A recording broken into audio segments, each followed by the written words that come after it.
Assalamualaikum warahmatullahi wabarakatuh. Bismillah, alhamdulillah, wassalatu wassalamu ala rasulillah wa ala alihi wa sahbihi wa mawalah. La hawla wa la quwwata illa billah. Para mahasiswa yang saya hormati, juga pemirsa yang berbahagia, pada pertemuan kali ini kita akan berbicara tentang sejarah kodifikasi Al-Quran. Baik, langsung saja sejarah kodifikasi Al-Quran. Apa atau itu kodifikasi? Yang dimaksud dengan kodifikasi Al-Quran adalah proses penghimpunan, penyusunan, pencatatan yang telah dihasilkan oleh pembakuan dalam bentuk buku, pemeliharaan dan pencetakan Al-Quran sejak masa Nabi Muhammad SAW sampai sekarang. Itu yang dimaksudkan. Jadi mulai dari menghimpun, menyusun, mencatat dan lain-lain, ya, sampai kepada pencetakan. Untuk yang kodifikasi, kata kodifikasi ini bisa dimaknai dengan al-jam'u, pengumpulan. Dalam arti bisa al-jam'unya dengan menghafalkan, sehingga orang-orang yang hafal Al-Quran disebut jumma'ul Quran atau juga hufazul Quran. Ya, jumma'ul Quran, orang-orang yang mengumpulkan Al-Quran, artinya orang-orang yang menghafalkan Al-Quran. Hufazul Quran, orang-orang yang menghafalkan Al-Quran. Yang kedua juga kata kodifikasi dalam arti penulisannya, yaitu mulai dari penghimpunan seluruh Al-Quran dalam bentuk tulisan yang memisahkan masing-masing ayat dan surah, atau hanya mengatur susunan ayat-ayat Al-Quran saja dan mengatur susunan semua ayat dan surah di dalam beberapa sahifah yang kemudian disatukan sehingga menjadi suatu koleksi yang merangkum semua surah yang ada, yang sebelumnya telah disusun satu demi satu. Ini jadi kodifikasi yang dimaksudkan di sini adalah kodifikasi mulai dari pencatatan. Makanya nanti sejarahnya sejak zaman Nabi Muhammad SAW. Bisa kalau kita buat periodisasi, kodifikasi terbagi dalam beberapa masa ini, yaitu masa Nabi Muhammad SAW, masa Abu Bakar As-Siddiq radhiyallahu anhu, yang ketiga masa Utsman bin Affan radhiyallahu anhu, kemudian pasca kodifikasi yang dilakukan oleh Utsman bin Affan radhiyallahu anhu, yaitu mulai dari pemberian titik, syakal dan lain-lain sampai kemudian pencetakan. Nah, ini prosesnya sangat lama nanti. Kodifikasi Al-Quran prosesnya sangat lama sekali karena sejak zaman Nabi sampai sekarang. Baik, kita mulai pada masa Nabi Muhammad SAW. Kodifikasi Al-Quran pada masa Nabi ada dua, yaitu dengan hafalan dan yang kedua dengan tulisan. Setiap kali malaikat Jibril datang membawa ayat Al-Quran, Nabi Muhammad SAW langsung menghafalnya. Nah ini, Nabi SAW adalah seorang penghafal Al-Quran yang terbaik. Karena beliau sebagai Rasul yang diutus untuk menyampaikan ajaran-ajaran Allah Subhanahu wa Ta'ala, sehingga Allah memudahkan beliau untuk dapat menghafal Al-Quran. Di samping itu beliau Nabi Muhammad SAW dan para sahabat sangat terkenal sebagai orang-orang yang memiliki daya hafalan yang sangat kuat. Nah ini, memang Al-Quran awalnya adalah dihafalkan. Ya, tapi tidak tertinggal juga ditulis. Ada beberapa sahabat yang bertugas untuk menulis wahyu yang turun kepada Nabi Muhammad Shallallahu Alaihi Wasallam. Ini ya. Jadi kalau masa Nabi seperti itu berupa hafalan dan tulisan. Nah, sekarang bisa kita lihat pada masa Nabi Muhammad Shallallahu Alaihi Wasallam, para sahabat penghafal Al-Quran itu banyak. Sahabat adalah orang-orang yang punya keinginan yang besar untuk dapat belajar Al-Quran bersama Kanjeng Nabi Muhammad Shallallahu Alaihi Wasallam. Ya, ini karena mereka memang memiliki kemauan, keinginan yang kuat untuk bisa belajar Al-Quran bersama Nabi Muhammad, maka mereka berupaya untuk bagaimana hafal Al-Quran, hafal ayat-ayat yang turun pada Nabi Muhammad SAW. Mereka sering mengikuti Nabi dalam berbagai kesempatan, sehingga tidak heran jika mereka sering menyaksikan langsung Nabi Muhammad SAW menerima Al-Quran dari Jibril, dan kemudian mereka ikut menghafalnya bersama Nabi Muhammad SAW. Yang ketiga, ada sahabat yang terkenal sebagai penghafal Al-Quran. Ini ada Ibnu Mas'ud atau Abdullah Ibnu Mas'ud.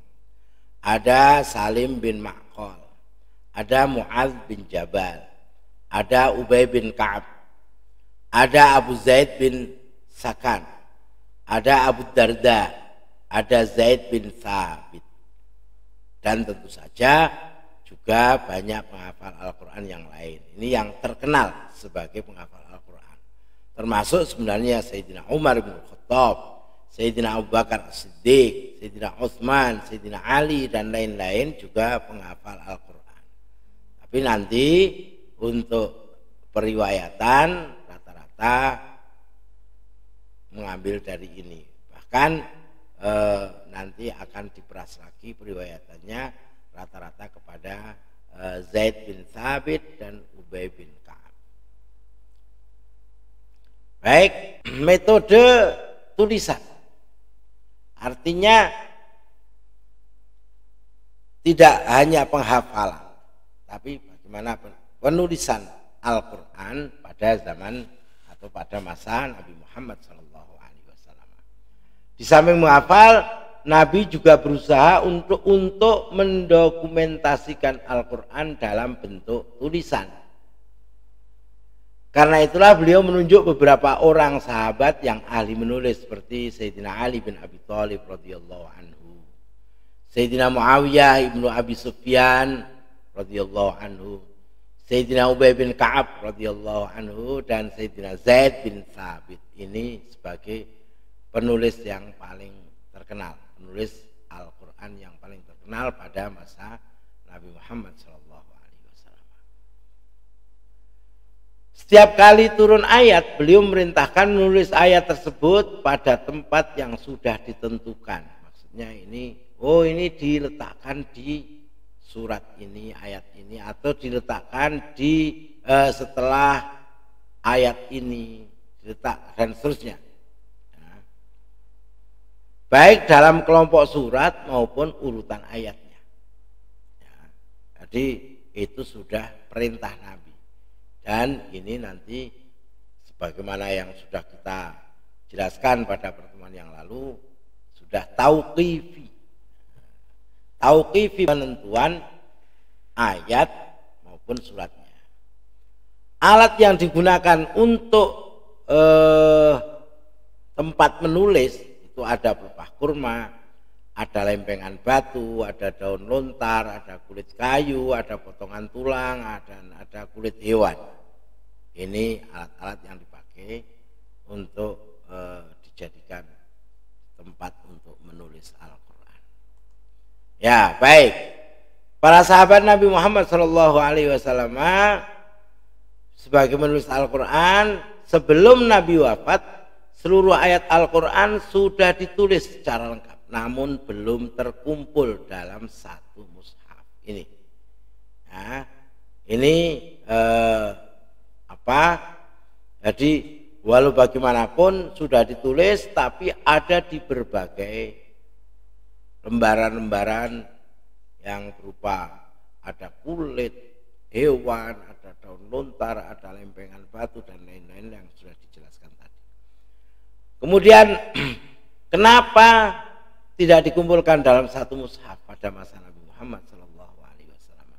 Karena jelas ayat Al-Quran masih turun semasa beliau masih hidup. Artinya masih ada perubahan-perubahan. Kemudian sistematika ayat dan surat bukan berdasarkan kronologi turunnya Al-Quran.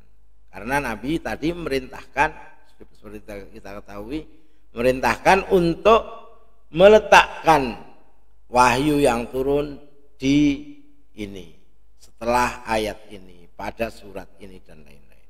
Sahabat yang menulis Al-Quran secara pribadi pun juga ada Sayyidina Ali bin Abi Thalib, itu juga menulis secara pribadi.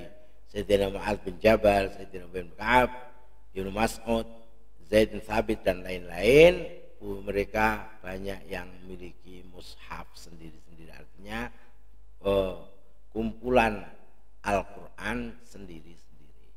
Sehingga seperti apapun Al-Quran kemudian dibawa oleh banyak orang, tulisannya dibawa oleh banyak orang dan tersebar.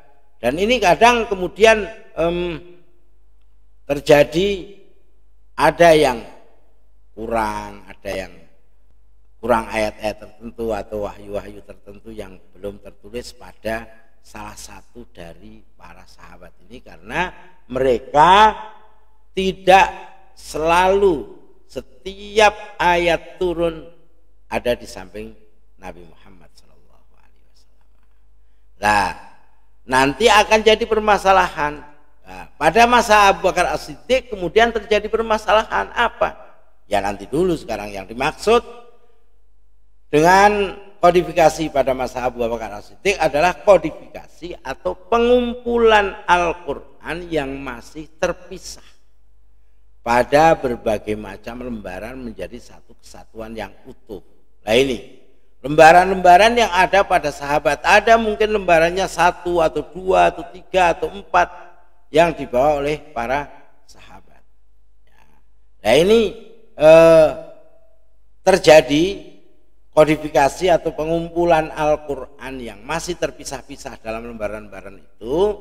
Ini alasannya apa? Karena pada saat itu terjadi perang, namanya perang Yamamah. Ya, perang Yamamah. Pada saat perang Yamamah itu, di mana Abu Bakar As-Siddiq radhiyallahu anhu mengutus pasukan perang untuk memerangi orang-orang nabi palsu dan orang-orang yang tidak mau membayar zakat. Nah ini ya, terjadilah perang Yamamah, dan di situ ada tidak kurang dari 70 orang sahabat penghafal Al-Quran yang gugur. Jika dibiarkan, maka lama-kelamaan nanti Al-Quran akan hilang bersama gugurnya para sahabat penghafal Al-Quran. Usulan ini datang dari Umar bin Khattab. Ketika menyaksikan perang tersebut, Abu Bakar bersedia melakukan pekerjaan ini sebagai sebuah pekerjaan yang sangat mulia karena berkaitan dengan pemeliharaan Al-Quran. Ini ada riwayatnya, bisa dibaca di dalam buku-buku Ulumul Quran, yaitu tadinya ini ceritanya Umar bin Khattab radhiyallahu anhu datang kepada Abu Bakar As-Siddiq mengusulkan untuk mengumpulkan lembaran-lembaran Al-Quran yang ada pada para sahabat itu. Nah ini kemudian Abu Bakar tidak mau, karena dia bilang, saya tidak akan melakukan sesuatu yang tidak dilakukan oleh Rasulullah Shallallahu Alaihi Wasallam. Nah ini Rasulullah tidak melakukan, tapi Abu Bakar As-Siddiq saat itu juga tidak mau melakukan, sama dengan apa yang tidak dilakukan oleh Rasulullah. Tapi Umar bin Khattab kemudian mendesak, wallahi hadza khair, kata Umar bin Khattab, demi Allah ini baik, ini satu pekerjaan yang sangat baik. Terjadi perdebatan yang lumayan seru antara Sayyidina Abu Bakar As-Siddiq dengan Umar bin Khattab, akhirnya Abu Bakar As-Siddiq menerima penjelasan dari Umar bin Khattab dan menerima untuk mengumpulkan mushaf Al-Quran atau lembaran-lembaran Al-Quran itu dalam satu kumpulan tertentu. Nah, kemudian baru mengundang Zaid bin Thabit. Zaid bin Thabit sebenarnya sama dengan Abu Bakar As-Siddiq, tidak mau melakukannya, tapi kemudian taslim, artinya mengikuti apa yang menjadi perintahnya Abu Bakar As-Siddiq. Ya, akhirnya panitia pengumpul Al-Quran ini yang ditunjuk oleh Sayyidina Abu Bakar As-Siddiq adalah Zaid bin Thabit. Ini Zaid bin Thabit sebagai panitia atau ketua panitia pengumpul, ini pengumpul lembaran-lembaran Al-Quran. Alasannya apa? Karena dialah adalah orang kepercayaan Nabi Muhammad SAW, khususnya dalam hal penulisan wahyu atau penulisan Al-Quran. Pernah menjadi juru tulis Nabi dan dia adalah sahabat yang terakhir mentadaruskan Al-Quran di hadapan Nabi Muhammad SAW secara lengkap 30 juz sebelum Nabi, sehingga sangat diyakini bahwa Zaid bin Thabit itu betul-betul tidak hanya punya tulisan Al-Quran tapi juga hafal secara keseluruhan Al-Quran, dan Zaid bin Thabit memang pantas untuk menjadi ketua panitia atau koordinator panitia, sebab beliau juga mesti ada yang membantu. Cara yang digunakan oleh Zaid bin Thabit dalam pengumpulan tersebut adalah melalui dua hal, yaitu dengan hafalan dan tulisan dari para sahabat penghafal dan penulis Al-Quran ini. Jadi terutama yang tulisan-tulisan itu dikumpulkan jadi satu, kemudian mungkin kalau ada yang tidak ada tulisannya atau Zaid bin Thabit tidak menemukan tulisannya, ini kemudian Zaid bin Thabit itu mencari, karena beliau sudah hafal, sebenarnya beliau sudah hafal, tapi tetap mencoba untuk mengkonsultasikan kepada sahabat yang lain. Ini yang terkenal, ayat yang tulisannya kesulitan atau tidak ditemukan itu pada surat At-Taubah, 2 ayat terakhir, yaitu a'udzubillahi minasyaitonirrajim, laqad ja'akum rasulun min anfusikum azizun 'alaihi ma 'anittum harisun 'alaikum bil mu'minina raufur rahim, fa in tawallau faqul hasbiyallahu la ilaha illa huwa 'alaihi tawakkaltu wa huwa rabbul 'arsyil 'azim. Ya, 2 ayat akhir dari surat At-Taubah itu tulisannya oleh Zaid bin Thabit tidak ditemukan, tapi kemudian dari Hudzaifah gitu ya, beliau mendapatkan ayat itu walaupun beliau juga sudah hafal sebenarnya. Al-Quran hasil pengumpulan kemudian disimpan, ya, disimpan oleh Abu Bakar As-Siddiq. Kemudian setelah Abu Bakar wafat disimpan oleh Umar bin Khattab. Ketika Umar bin Khattab wafat terus disimpan oleh Hafsah binti Umar, istri Rasulullah Shallallahu Alaihi Wasallam atau janda Rasulullah Shallallahu Alaihi Wasallam, putrinya Umar bin Khattab. Yang kumpulan itu disebut dengan Mushaf Al-Quran. Nah, jadi ini ceritanya pengumpulan Al-Quran pada masa Abu Bakar As-Siddiq. Nah, kemudian berjalan sampai masa Utsman bin Affan. Pasca wafatnya Abu Bakar As-Siddiq sampai Utsman bin Affan, ya kira-kira lebih dari 10 tahun, karena Sayyidina Umar bin Khattab menjadi khalifah 10 tahun. Kodifikasi pada masa Utsman bin Affan adalah penulisan kembali naskah Al-Quran yang bersumber dari naskah yang sudah dikumpulkan pada masa Abu Bakar menjadi beberapa kopi, artinya naskahnya ada beberapa naskah nanti pada masa Utsman bin Affan. Alasannya apa? Nah ini permasalahannya sudah berbeda. Kalau pada masa Abu Bakar As-Siddiq radhiyallahu anhu, alasan utamanya adalah karena para penghafal Al-Quran pada wafat. Dikhawatirkan nanti Al-Quran menjadi hilang bersama wafatnya para penghafal Al-Quran. Nah, sekarang alasan berikutnya adalah munculnya perbedaan cara membaca ayat Al-Quran di kalangan umat Islam. Setelah Islam berkembang secara luas sehingga terjadi perselisihan. Artinya begini, para sahabat Nabi Muhammad SAW ahli Quran itu mereka diutus untuk mengajar Al-Quran di daerah-daerah tertentu, ya, di kota-kota tertentu. Nah, disitulah kemudian mereka mengajarkan sesuai dengan cara baca mereka. Dan ada juga yang disesuaikan dengan cara membacanya kabilah yang ada di tempat sahabat itu. Karena kita sudah ketahui bahwa Al-Quran itu turun dalam 7 huruf. Kemarin sudah ada tentang ini, yaitu pada masa Nabi Muhammad SAW aja ada sahabat yang membaca Al-Quran tertentu dan diijakan oleh Nabi Muhammad, sementara yang lain membaca dengan bacaan yang lain. Orang yang mengusulkan adalah Hudzaifah ibnul Yaman.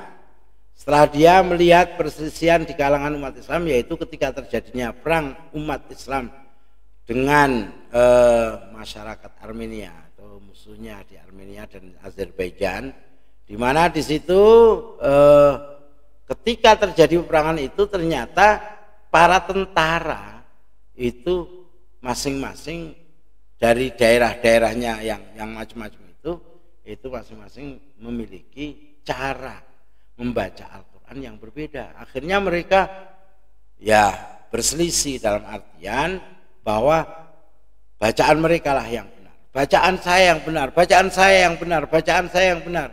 Nah ini akhirnya terjadi perselisihan di antara para tentara. Akhirnya Hudzaifah ibnul Yaman mengusulkan kepada Utsman bin Affan untuk apa? Untuk mengkodifikasi Al-Quran. Ya, nanti gimana kodifikasi pada masa Utsman bin Affan? Nah ini akhirnya ceritanya setelah itu Utsman bin Affan kemudian menunjuk panitia penulis Al-Quran yang melakukan tugas untuk menulis atau membukukan Al-Quran adalah Zaid bin Thabit, panitia pada masa Abu Bakar atau ketua panitia, dan ini juga menjadi ketua panitia pada masa Utsman bin Affan. Ada Abdullah bin Zubair, ada Sa'ad bin As, ada Abdurrahman bin Harith. Al-Quran yang dijadikan pedoman oleh tim penulis ini adalah Al-Quran yang disimpan atau mushaf Al-Quran yang disimpan oleh Hafsah binti Umar, istri Rasulullah SAW. Hasil kerja tim penulis ini digandakan menjadi 5 eksemplar, masing-masing dikirim ke Kufah, Basrah, Syam, dan Mekah, dan 1 eksemplar di Madinah. Ada yang menyatakan di Yaman. Ya, dikirim ke Yaman, Mekahnya tidak. Agar umat Islam punya satu kitab suci yang sama, yang bisa dijadikan sebagai sandaran dalam membaca Al-Quran. Hanya satu-satunya. Al-Quran hasil kerja tim ini disebut dengan Mushaf Utsmani. Lembaran-lembaran Al-Quran selain hasil dari tim ini akhirnya dibakar semua agar tidak terjadi perselisihan atau perbedaan mushaf Al-Quran. Nah, kemudian ada pemberian titik dan syakal.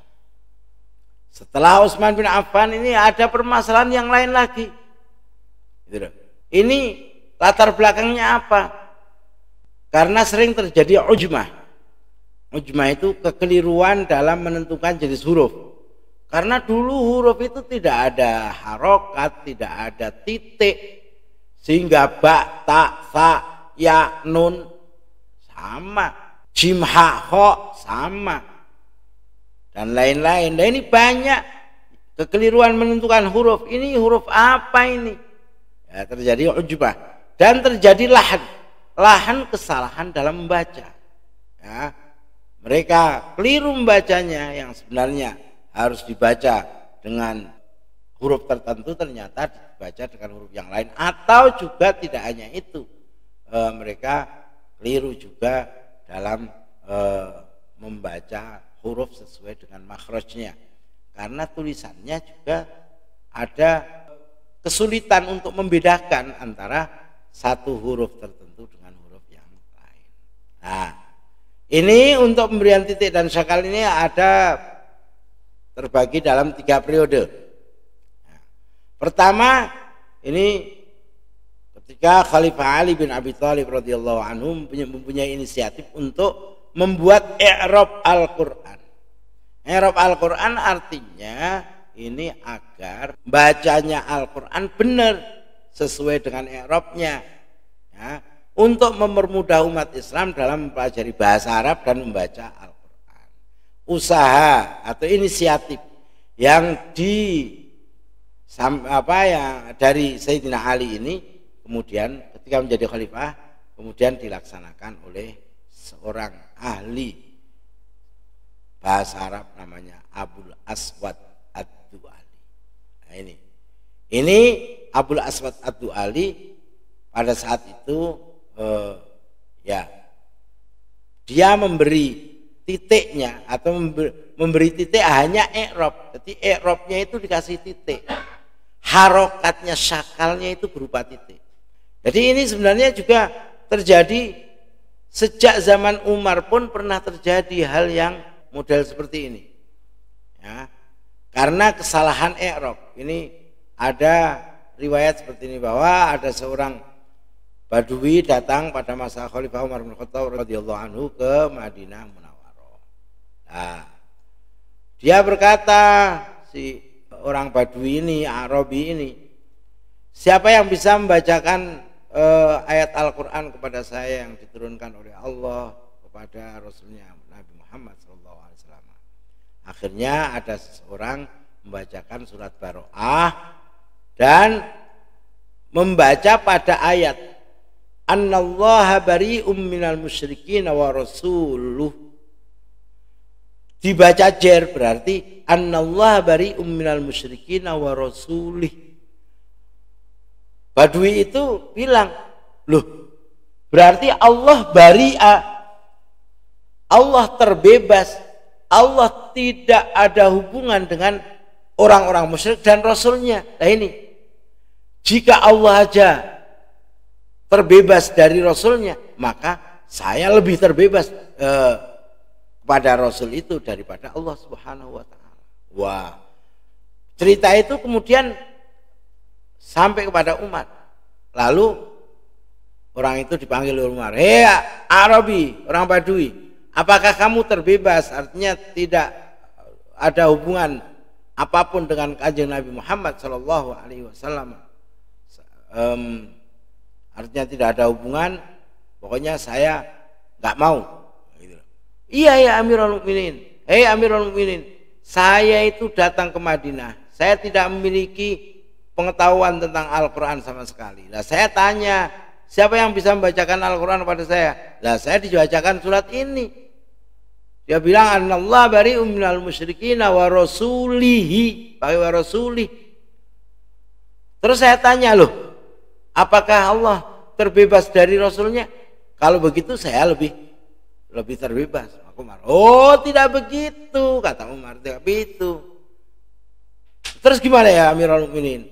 Kata Umar, Annallaha bari'um minal musyrikin wa rasuluh. Nah, ini beda, bukan wa rasulih. Kalau minal musyrikin wa rasulih, Allah terbebas dari orang musyrik dan Rasulnya. Itu kalau pakai li. Tapi kalau Annallaha bari'um minal musyrikin wa rasuluh, itu Allah terbebas dari orang musyrik, Rasulnya juga terbebas dari orang-orang musyrik. Nah, akhirnya Al-Arabi tadi, orang Badui tadi bilang, Ana wallahi abra'u mimma bari Allah wa rasuluhu minhu.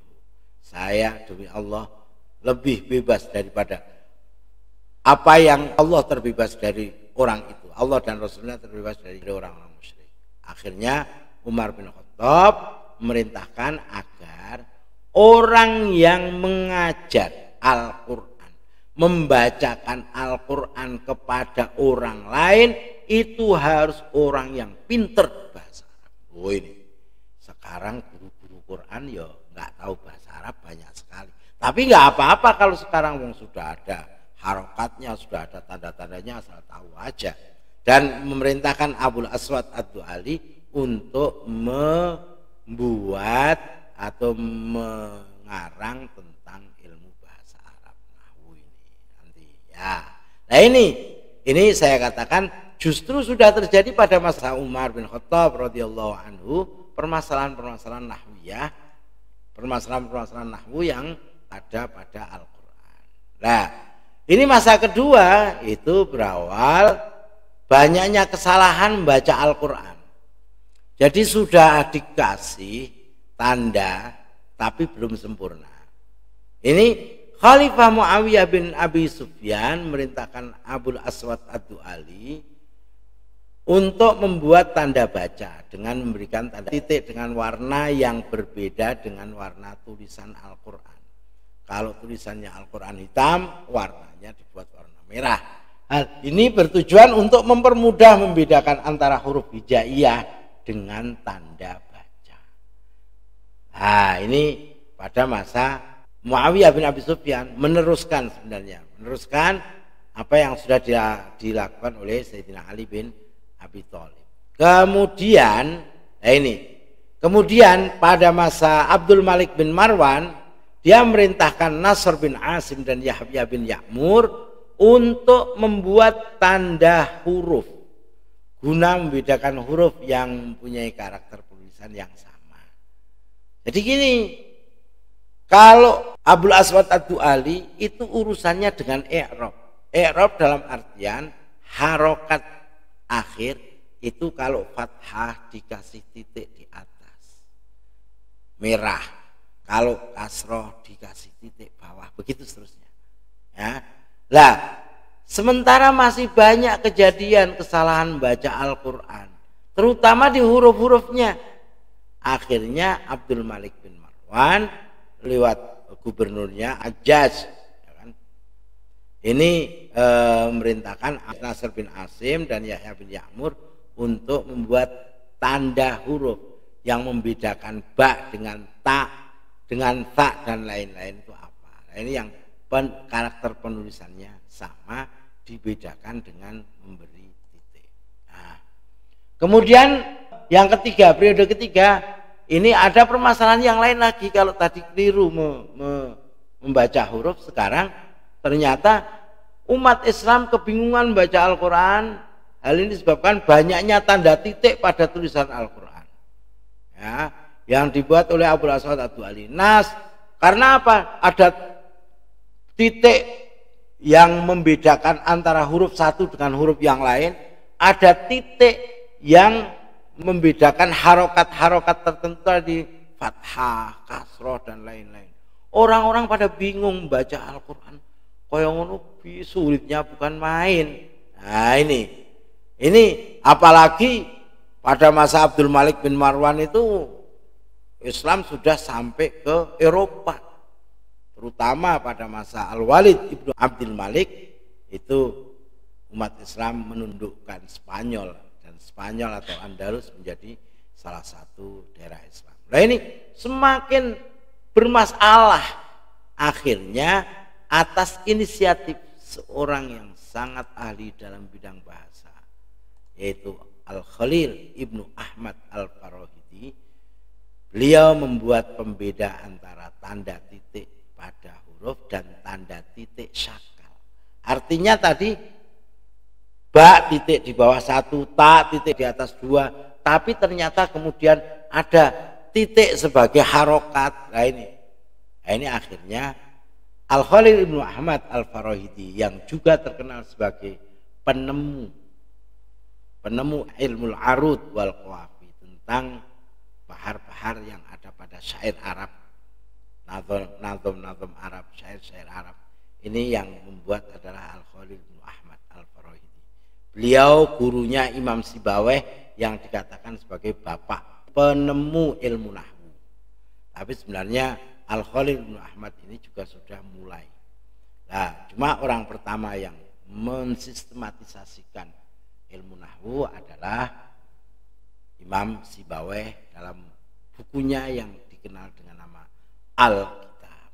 Kembali ke sini, pada masa ini diberikan juga tanda. Jadi oleh Al-Khalil bin Ahmad tanda baris atau syakal itu ada dhammah, ada fathah, ada kasroh, ada sukun, dan tanda-tanda ini juga untuk mempermudah atau di samping mempermudah juga memperindah Al-Quran dan mempermudah umat Islam dalam membaca Al-Quran. Ya, ada bagaimana kalau tanwin, bagaimana macam-macam ini sudah dilakukan oleh Al-Khalil bin Ahmad Al-Farahidi. Pada masa Khalifah Al-Ma'mun, para ulama berijtihad dengan menciptakan tanda-tanda baca tajwid. Nah, ini sudah kemudian berkembang lagi karena ada kesalahan cara membaca, kurang baik membacanya, kurang benar dan lain-lain. Akhirnya ada tanda-tanda baca tajwid yang berupa ada ismam, ada raum, ada mad dan lain-lain. Ya, tanda baca tajwid ini. Mereka juga membuat tanda lingkaran bulat sebagai pemisah ayat dan mencantumkan nomor ayat. Ada tanda waqaf untuk berhenti, tanda ibtida untuk mulai. Identitas surah pada awal setiap surah yang terdiri atas nama, tempat turun atau makiyah madaniyahnya, jumlah ayat, jumlah ruku, juz, dan diikuti juga dengan penomorannya. Dan tanda untuk menunjukkan isi yang berupa 1/4 juz, 1/5 juz, 1/10 juz, atau 1/4 Quran, 1/5 Al-Quran, 1/10 Al-Quran, setengah juz, dan juz itu sendiri. Dengan adanya tanda-tanda tersebut, kini umat Islam di seluruh dunia, apapun ras dan warna kulit serta bahasa yang dianutnya atau yang dipakai, mereka mudah membaca Al-Quran. Nah, ini usaha-usaha yang dilakukan oleh para ulama. Untuk pencetakannya, sejak masa Utsman bin Affan radhiyallahu anhu yang wafat tahun 35 Hijriah sampai masa Turki Utsmani 1123 Hijriah atau 1920-an, Al-Quran ditulis dan diperbanyak secara manual oleh umat Islam. Jadi hanya ditulis lagi karena tidak ada mesin fotokopi. Fotokopi cetak aja belum. Gitu. Baru tahun 1694 ya, Masehi Al-Quran dicetak pertama kali di Hamburg, Jerman. Nah, justru malah di Jerman. Kemudian tahun 1828 Al-Quran dicetak oleh negara Islam pertama kali, yaitu oleh Iran, di Teheran, Republik Iran. Kerajaan Iran waktu itu di Teheran dan Tibris. Percetakan yang khusus untuk mencetak Al-Quran muncul di Leipzig, Jerman. Nah, kalau dulu Jerman Timur, Leipzig. Ini tahun 1834 Masehi. Jadi abad 19 sudah banyak orang yang mencoba mencetak Al-Quran. Lah, yang terakhir sih abad 20-21 ini berkembang pesat pencetakan Al-Quran hingga saat ini. Bahkan kalau saat ini Quran sudah saya katakan kira-kira malah melimpah ruah, banyak mushaf Al-Qurannya daripada orang yang membacanya. Banyak orang yang punya mushaf Al-Quran tapi tidak pernah dibaca. Nah, ini sejarah kodifikasi hingga saat ini. Saya kira itu semoga ada manfaatnya. Kalau ada pertanyaan silahkan bertanya di komentar di YouTube. Ya. Komentar di YouTube silakan untuk ditanyakan hal-hal yang perlu ditanyakan. Sekian dulu, kurang lebihnya mohon maaf. Wassalamualaikum warahmatullahi wabarakatuh.